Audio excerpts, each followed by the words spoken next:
name is Edgardo C. Almario Jr., 22 years old from Dalandanan, Valenzuela City. I am Mackenzie Austria, 21 years old, living in Umado, Bulacan. My name is Jocelyn Flores, 20 years old,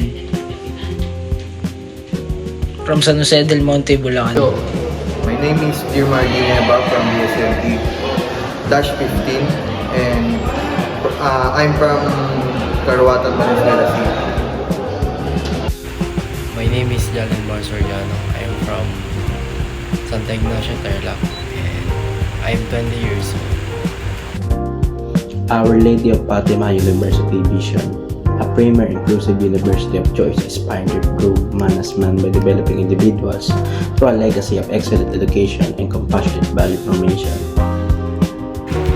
Our Lady of Fatima University mission.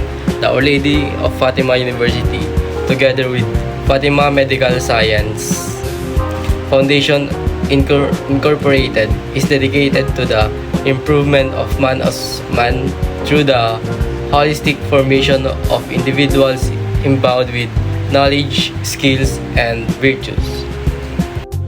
Core values: RISE. R for respect, I for integrity, S for service, E for excellent,